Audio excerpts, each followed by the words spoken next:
मैं यतिवर्य कुमार विजय आप सभी दर्शकों का दैनिक यति राशिफल चैनल में हार्दिक स्वागत करता हूं।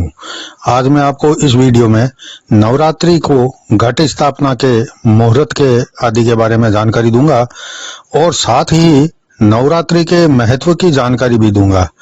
किस दिन किस देवी माता की पूजा की जाएगी यह जानकारी दूंगा।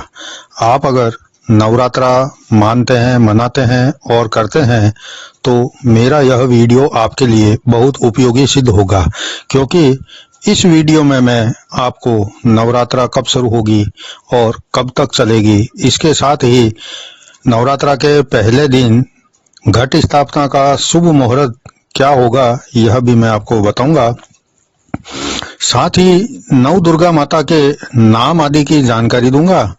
अगर आप अच्छे और शुभ मुहूर्त में घट स्थापना करना चाहते हैं तो इस नवरात्रा में घट स्थापना का जो सर्वश्रेष्ठ मुहूर्त है उसमें ही आप घट स्थापना करें, ताकि अगला आने वाला साल आपका शुभ बीते, आपकी मनोकामना पूर्ण हो, आपका काम काज, व्यापार, व्यवसाय, नौकरी, जॉब, परिवार, प्रेम, शिक्षा, स्वास्थ्य आदि सब अच्छा चले, उन्नति हो और तरक्की हो। कहीं कोई जीवन में आपके रुकावट ना आए और घर में शुभ और मांगलिक काम अधिक से अधिक, ज्यादा से ज्यादा हो और आर्थिक स्थिति अच्छी बनी रहे। कम से कम जो 2020 का पिछला साल बीता है, इस तरह का भयानक और डरावना साल, आने वाला साल दोबारा न आए आपके जीवन में। इसलिए इस नवरात्रा को 2020 की जो नवरात्रा है आप शुभ मुहूर्त में स्थापना करें और माँ दुर्गा और माँ लक्ष्मी जी की कृपा आप पर हमेशा बनी रहेगी। तो अब मैं शुरुआत करता हूँ नवरात्रि के प्रथम दिन घट स्थापना के दिन का पंचांग और घट स्थापना के शुभ मुहूर्त से। इस साल 2020 में नवरात्रा की शुरुआत 17 अक्टूबर से हो रही है और यह नवरात्रा 24 अक्टूबर तक चलेंगे। 25 अक्टूबर को विजयदशमी यानी कि दशहरा मनाया जाएगा। अब सबसे पहले देखते हैं कि 17 अक्टूबर को नवरात्रि के पहले दिन का पंचांग क्या रहेगा, कैसा होगा। तो दिनांक 17 अक्टूबर 2020 शनिवार का दिन है। अश्विन मास शुक्ल पक्ष की प्रतिपदा तिथि रात 9:08 तक रहेगी। फिर द्वितीय तिथि शुरू होगी। चित्रा नक्षत्र दिन में 11:52 तक रहेगा। फिर स्वाति नक्षत्र शुरू होगा। विषकुंभ योग रात 9:25 तक रहेगा।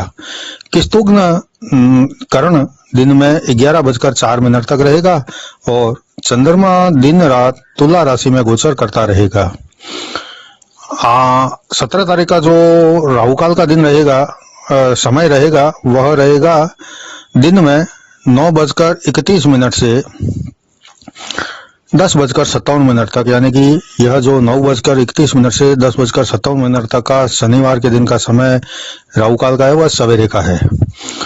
शनिवार को पूर्व दिशा में दिशाशूल रहता है, इसलिए अगर ज्यादा जरूरी ना हो तो पूर्व दिशा की यात्रा को टालना ठीक रहेगा। 17 अक्टूबर को अभिजीत मुहूर्त दोपहर 12 बजे से 12:46 तक रहेगा। सर्वार्थ सिद्धि योग दिन में 11:52 से अगले दिन सूर्योदय तक रहेगा। विजय मुहूर्त दोपहर को 2:18 से 3:04 तक रहेगा। गोधूली वेला शाम 5:56 से 6:20 तक रहेगी। सूर्योदय सुबह 6:38 पर होगा और सूर्यास्त शाम को 5:08 पर होगा। शनिवार के दिन शाम का जो शनिवार के दिन के जो शुभ चौघड़िये है वह भी एक बार हम देख लेते हैं कि उस दिन कौन कौन से शुभ चौघड़िये रहेंगे। तो सवेरे 8:04 से 9:31 तक शुभ का चौघड़िया रहेगा। उसके बाद में दोपहर को 12:23 से 1:49 तक चर का चौघड़िया रहेगा।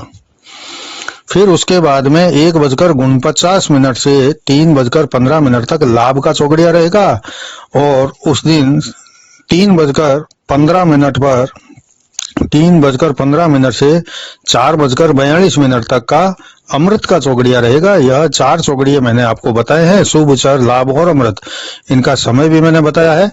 यह चारों शनिवार के दिन 17 अक्टूबर को शुभ चौगड़िए हैं। इस चौगड़िए में आप स्थापना कर सकते हैं। वैसे मैं आपको शुभ समय और सर्वश्रेष्ठ समय घट स्थापना करने का बता रहा हूं। तो अब बात करते हैं घट स्थापना के शुभ मुहूर्त की। तो घट स्थापना का जो शुभ मुहूर्त 17 तारीख यानी 17 अक्टूबर 2020 शनिवार को कितने बजे का होगा, यह देखने से पहले मैं आपसे एक छोटा सा अनुरोध करना चाहता हूं कि अगर आप मेरे चैनल के नए दर्शक हैं और आपने अभी तक मेरे चैनल को सब्सक्राइब नहीं किया है तो आप इसको सबसे पहले सब्सक्राइब करें और फिर घंटी के बटन को भी दबाएं, ताकि जैसे ही मेरा कोई नया वीडियो पोस्ट होता है तो आपको तुरंत नोटिफिकेशन मिल जाए और आप उसको सबसे पहले देख सके। इसके अलावा अगर आप मेरे से फोन पर बातचीत करना चाहते हैं तो आप केवल रविवार के दिन में 10 बजे से 11 बजे तक मेरे को यह जो आप नंबर स्क्रीन पर देख रहे हैं 9462575291, इस नंबर पर रविवार के दिन केवल 10 बजे से 11 बजे तक मेरे को फोन करके संपर्क कर सकते हैं। अब मैं आपको नवरात्रा के घट स्थापना का शुभ मुहूर्त क्या है उस दिन का यह मैं बताऊंगा। तो सुबह सूर्योदय से लेकर घट स्थापना का जो मुहूर्त है यह मैं बता रहा हूं आपको। 17 अक्टूबर 2020 शनिवार के दिन नवरात्रि शुरू होगी, उस दिन घट स्थापना की जाएगी। तो सूर्योदय से लेकर दिन में 10:13 तक शास्त्रों के अंदर, पंचांग के अंदर घट स्थापना का शुभ मुहूर्त बताया गया है। लेकिन अगर आपके लिए घट स्थापना सुबह शुभ के चौगड़िए के मुहूर्त में यानी कि 8:04 से 9:31 के बीच में आप करेंगे शुभ के चौगड़िए में, तो यह जो घट स्थापना का मुहूर्त है वह शुभ मुहूर्त माना जाएगा, क्योंकि उसके बाद में राहु काल शुरू हो जाएगा और राहु काल में स्थापना करना ठीक नहीं रहता है, शुभ नहीं माना जाता है। इसलिए आप अगर 8:04 से 9:31 के बीच में घट की स्थापना करेंगे तो वह शुभ मुहूर्त में स्थापना हुई भी मानी जाएगी। इसके अलावा दोपहर को 12:23 से 12:46 के बीच में भी आप अगर चाहें, सुबह के मुहूर्त में अगर आप नहीं कर पाए तो आप चाहे तो दोपहर को 12:23 से 12:46 के बीच में घट स्थापना करना चाहे तो कर सकते हैं, क्योंकि जब चरका चौगड़िया और अभिजीत मुहूर्त दोनों रहेंगे। लेकिन अभिजीत मुहूर्त में घट स्थापना करना शुभ ही माना जाता है, इसलिए आप अभिजीत मुहूर्त के समय में भी अगर करेंगे तो वह भी आपके लिए शुभ और श्रेष्ठ घट स्थापना यानी कि स्थापना मुहूर्त माना जाएगा। फिर भी मैंने सूक्ष्म मुहूर्त निकालकर आपको यह दिया है, आप इस मुहूर्त में घट स्थापना करें तो सबसे ज्यादा उसका शुभ फल और शुभ परिणाम आपको मिलने वाला है। इस बार जो यह शारदीय नवरात्रा 17 अक्टूबर 2020 शनिवार के दिन से शुरू हो रही है, तो यह नवरात्रा 8 दिन तक रहने वाले हैं। ऐसा माना जाता है कि माता दुर्गा घट स्थापना के दिन कैलाश पर्वत से धरती पर आती है, इसलिए यह देखना महत्वपूर्ण हो जाता है कि माँ किस वाहन से धरती पर आ रही है। इस बार माता दुर्गा का वाहन है अश्व यानी कि घोड़ा, जो कि तेज और तीव्रता का प्रतीक होता है। माता के कैलाश पर्वत से धरती पर आने के लिए वाहन का निर्धारण शास्त्रों में इस प्रकार से किया गया है कि अगर नवरात्रि रविवार या सोमवार को हो तो उनका वाहन हाथी होता है, और अगर शनिवार या मंगलवार को माता का आगमन धरती पर होता है तो माता का वाहन घोड़ा होता है, और बुधवार का दिन हो तो नाव जो है वह माता का वाहन माना जाता है। ऐसे ही अगर गुरुवार या शुक्रवार का नवरात्रि को शुरू होने का दिन होता है तो ऐसा माना जाता है कि माता का वाहन डोली है। ऐसे ही जब नवरात्रि समाप्त होती है और माता जी को हम वापस विदाई करते हैं, तो माता के विदाई का वाहन भी शास्त्रों में तय किया गया है। इस साल माता की विदाई जो है वह मंगलवार को विजयदशमी के दिन होगी, और जब माता की विदाई का दिन शनिवार या मंगलवार हो तो माता नंगे पांव विदा होती है, ऐसा माना जाता है। और नंगे पांव विदाई को शुभ भी नहीं माना जाता है। नंगे पांव जाने का मतलब जनता में हताशा, निराशा, रोष, उन्माद, टकराव, चिंता, आर्थिक चुनौतियां बढ़ जाती है। और आपको तो याद होगा कि पिछले 2019 की शारदीय जब नवरात्रा हुई थी तो माँ दुर्गा जी की विदाई मंगलवार के दिन हुई थी, और इस बार शनिवार को माँ की विदाई हो रही है। तो जैसा कि आपने देखा है कि वर्ष 2020 का साल कैसा बीता है, क्योंकि माँ की विदाई नंगे पांव हुई थी, और नंगे पांव विदाई का मतलब जनता में हताशा, निराशा, रोष, उन्माद, टकराहट, संपत्तियों का और धन का नाश, विशेष प्रकार के हादसों से जनहानि, सरकारी तंत्र का फेलियर, सरकार का किसी क्षेत्र में नियंत्रण नहीं रहता और शत्रु देशों से पीड़ा मिलती है। सरकार और जनता का आपस में विश्वास डिगमगा जाता है या समाप्त हो जाता है, खत्म हो जाता है। सरकार जनता पर कई प्रकार के यूं कह सकते हैं कि अत्याचार भी करती है, या फिर जनता सरकार के खिलाफ आंदोलन करती है। ये टकराहट किसी बड़े बदलाव का संकेत भी देता है। इस साल में भी मां नंगे पांव विदा हो रही है, तो सरकार और जनता का टकराहट आगे भी देखने को मिलेगा। सरकार पर से जनता का विश्वास उठ जाएगा। सरकार के विरुद्ध प्राय सभी क्षेत्रों में आंदोलन से भरा और कोई एक बड़ा जन आंदोलन भी इस साल में होने की पूरी संभावना बन रही है। अनेक प्रकार की कठिनाइयों, बीमारियों, आर्थिक तंगियों से भरा जैसा पिछला साल बीता, ऐसा नहीं बीतेगा। हम सब देशवासी ऐसी प्रार्थना इस बार नवरात्रि के 9 दिनों में दुर्गा माता से करेंगे, और प्रार्थना करेंगे कि पूरे देशवासियों का, समस्त संसार वासियों के ऊपर माता की कृपा बने, आशीर्वाद रहे, और आने वाला साल हमारे सब के लिए शुभ रहे, मंगलमय रहे, हमारी मनोकामना पूर्ण करने वाला रहे, हम सब स्वस्थ रहें, किसी प्रकार का बीमारी, रोग या किसी प्रकार की तकलीफ, समस्या हमारे जीवन में ना आए, कोई दुख, रोग, तकलीफ हमारे से ना आए, सब दूर रहें। इस प्रकार की प्रार्थना हम इस बार नवरात्रि में दुर्गा माता से करेंगे। अब मैं आपको माता दुर्गा के नाम क्या होते हैं यह मैं बताता हूँ, आप ध्यान से सुने। प्रथम शैलपुत्री च द्वितीयं ब्रह्मचारिणी तृतीयं चंद्रघंटेति कुसमांडेति चतुर्थकं पंचम स्कंदमातेति षष्ठं कात्यायनेति च सप्तम कालरात्रिति महागौरीति चाष्टमम् नवम सिद्धिदात्री च नवदुर्गा प्रकीर्तिताः। तो यह जो श्लोक है इसमें 9 दुर्गा माता के अलग अलग रूपों का वर्णन किया गया है, और हिंदू संस्कृति में देवी दुर्गा माता को आदि शक्ति के नाम से भी जाना जाता है।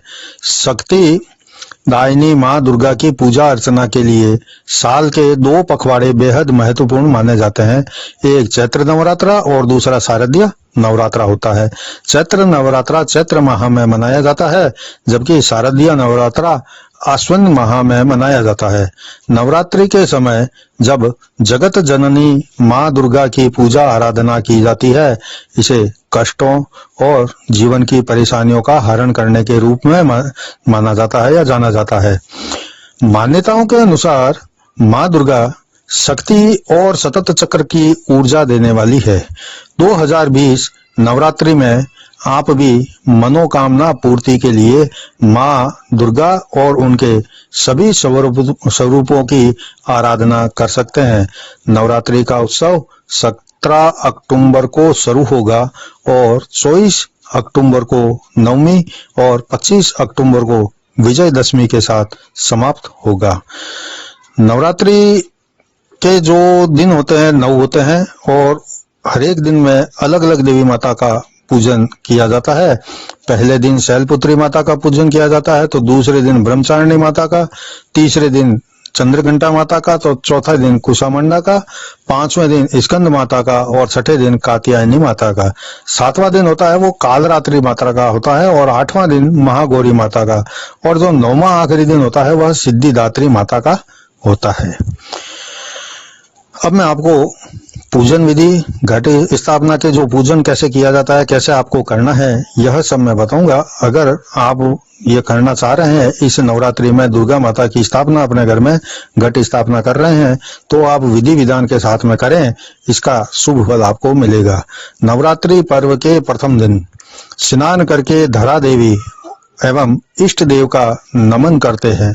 तत्पश्चात कलश में आम के पत्ते, जल, सुपारी, सिक्का, अक्षत, पुष्प, नारियल आदि सामग्री एकत्रित करके कलश स्थापित किया जाता है।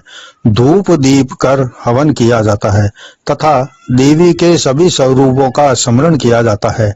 नवरात्रि के अंतिम दिन कलश का जल घरों में प्रत्येक जगह पर छिड़कें तथा अंत में 9 कन्याओं को या अपनी इच्छा के शक्ति के अनुसार जितनी आप कन्या 2, 4, 5, 3, 7 जो भी करना चाहे आप जिमाएं, उनको भोजन करवाएं और उसके साथ में प्रसाद भी बांटे, प्रसाद भी देवें। नवरात्रि के प्रत्येक दिन कुछ अनुष्ठान किए जाते हैं। प्रत्येक दिन के महत्व अलग अलग होते हैं। पहले 3 दिन घट स्थापना को समर्पित होते हैं। इन दिनों में मिट्टी के एक पात्र को लेकर उसमें जौ बोए जाते हैं। यह घट स्थापना के रूप में माना जाता है। चौथा और पांचवा छठा दिन, यह 3 दिन ज्ञान, समृद्धि और धन की देवी मां लक्ष्मी को समर्पित किए जाते हैं। 7वां और 8वां दिन, इन दिनों के दौरान सरस्वती माता की पूजा की जाती है। भक्तजन देवी बुद्धि ज्ञान हासिल करने के लिए पूजा करते हैं। यज्ञ नवरात्रि के 8वें दिन पर किया जाता है। नवरात्रि का 8वां दिन लोकप्रिय अष्टमी के रूप में माना जाता है। इस दिन 9 नन्ही बालिकाओं को पवित्र भोजन करवाया जाता है तथा उनकी पूजा की जाती है। इस अनुष्ठान को कन्या भोजन के रूप में जाना जाता है। इन कन्याओं को देवी माता का स्वरूप भी माना जाता है। महानवमी नवरात्रि के पालन के साथ समाप्त होता है। कुछ लोग इस दिन भी कन्या का भोजन का अनुष्ठान करते हैं। नव दुर्गा के पूजन के माध्यम से नवग्रह शांति भी हो जाती है। देवी के 9 रूपों के माध्यम से 9 ग्रहों क्रमशः सूर्य, चंद्र, मंगल, बुध, गुरु, शुक्र, शनि, राहु और केतु की शांति हो जाती है, ऐसा माना जाता है। वैसे ज्योतिष के हिसाब से मैं आपको अगर कहूं तो यह जो नवरात्रि के 9 दिन होते हैं, इस 9 दिनों में जिसकी जो भी राशि होती है वह अपनी राशि के स्वामी के जो मंत्र होते हैं, जो मैंने मेरे चैनल के वीडियो में हर एक राशि का संपूर्ण राशिफल वो भविष्यफल बताया है, उस वीडियो में मैंने मंत्र भी दिए हैं। आप अपनी राशि के अनुसार मेरे वीडियो में देखकर मंत्र ले सकते हैं। वह 9 दिन तक लगातार करें तो आपका जो राशि का स्वामी है वह जरूर शांत होगा और शुभ फल देगा। इसके अलावा अगर आपकी कुंडली में कोई भी प्रकार का अशुभ ग्रह है या कोई आप शांति करवाना चाहते हैं तो यह 9 दिन में आप जरूर 9 ग्रहों की शांति अवश्य करवाएं। जिनके ग्रह शुभ फल दे रहे हैं उनको भी करवाना चाहिए, जिनके अशुभ फल दे रहे हैं मैं तो कहता हूं उनको भी करवाना चाहिए। ग्रह शांति होने का मतलब ऐसा है कि जीवन में रुकावटें नहीं बल्कि उन्नति, विकास और तरक्की ही होगी। इसलिए 9 ग्रह की शांति इस नवरात्रि में करवाना आपके लिए अच्छा रहेगा, आप करवा सकते हैं। कहते हैं कि महिषासुर नामक दैत्य ने देवताओं को अधिक पीड़ित और आतंकित कर रखा था। अपने बचाव का उपाय न देख देवराज इंद्र ने देवताओं अपने नेतृत्व में देवताओं के ब्रह्मा जी के पास लेकर वह सब देवताओं को पहुंचे, अपनी रक्षा की गुहार लगाई। तब ब्रह्मा जी की सलाह से देवताओं ने अपनी अपनी शक्तियां प्रदान कर उनको सम्मिलित रूप से एक अदम्य देवी का रूप दिया। शक्ति स्वरूपा सिंह वाहिनी वह देवी लगातार 9 दिनों तक महिषासुर के साथ भयानक युद्ध करती रही। अंत में 10वें दिन देवी उसे मार पाने में सफल हो सकी। सो जब तक 9 दिन देवी महिषासुर से युद्ध करती रही, सभी स्त्री पुरुष उस सिंह वाहिनी की पूजा अर्चना करते रहे। महिषासुर के वध से प्रफुल्लित होकर उन्होंने कन्याओं को खाना खिलाया या खिला पिलाकर दान दक्षिणा दी। इसी परंपरा का निर्वहन हर नवरात्रि में आज भी किया जाता है। क्या नवरात्रि में क्या करना चाहिए और क्या नहीं करना चाहिए, यह भी मैं आपको बता देता हूं कि नवरात्रि में श्यामा तुलसी तथा इसकी माला सफेद चंदन का प्रयोग नहीं करना चाहिए। फूलों में लाल, पीला, सफेद फूल का उपयोग आप कर सकते हैं और सभी खुशबू के साथ खुशबूदार फूल होने चाहिए। केवल नवरात्रि के दौरान शाकाहारी और हल्का खाद्य पदार्थ लें, क्योंकि बहुत से लोग मांसाहारी होते हैं, तो उनके लिए यह बात है कि केवल नवरात्रि के दौरान आप 9 दिन तक शाकाहारी भोजन खाएं और हल्का जो है खाने का वो दान ले। मांस, मदिरा और अन्य किसी भी प्रकार के नशे की लत से इन 9 दिनों में सबको बचना चाहिए, जो लोग नवरात्रि करते हैं या मानते हैं। जो लोग दुर्गा सप्तशती का पूरा पाठ समय की व्यस्तता के कारण नहीं कर सकते, वो लोग सप्तश्लोकी का पाठ कर सकते हैं। यह दुर्गा सप्तशती के समान ही लाभ देता है। दुर्गा सप्तशती में 13 अध्यायों और 700 श्लोकों और उसके मंत्र होते हैं। दुर्गा सप्तशती का अनुष्ठान बहुत पवित्र माना जा रहा है और यह माना जाता है कि इस श्लोक का जाप पूरे मन और विश्वास के साथ जो आदमी करता है या जो व्यक्ति, महिला, पुरुष, बच्चे जो भी करते हैं, उनकी सभी मनोकामनाएं पूर्ण होती है तथा मोक्ष प्राप्ति का मार्ग मिल जाता है। यह श्लोक दुर्गा सप्तशती के सभी जो है उसका लाभ देता है। वैसे जैन धर्म के अंदर ज्यादातर माता पद्मावती माता का जो मंत्र है उनका जाप जैनी लोग करते हैं, या फिर नवकार मंत्र के जो जाप हैं वह जैन लोग, जैन धर्म के मानने वाले लोग नवकार मंत्र का जाप करें या पद्मावती माता का जाप करें 9 दिन लगातार, सुबह, शाम और मध्य रात्रि को, तो इसका शुभ फल मिलना निश्चित है। यह था आज के वीडियो में नवरात्रि के बारे में जानकारी और शुभ मुहूर्त के बारे में जानकारी, और नवरात्रि में क्या करना चाहिए, क्या नहीं करना चाहिए, नवरात्रि क्यों मनाई जाती है, इसके महत्व के बारे में मैंने जानकारी दी। आपको अगर मेरा वीडियो पसंद आया है तो आप इसको लाइक करें और ज्यादा से ज्यादा लोगों तक इसको पहुंचाएं, शेयर करें, ताकि बाकी आपके साथी परिवार के लोग जो हैं वह शुभ मुहूर्त में इस बार घट स्थापना करके उसका शुभ फल पा सके। अगले वीडियो में जल्दी आपसे मुलाकात करूंगा, तब तक जय जिनेंद्र।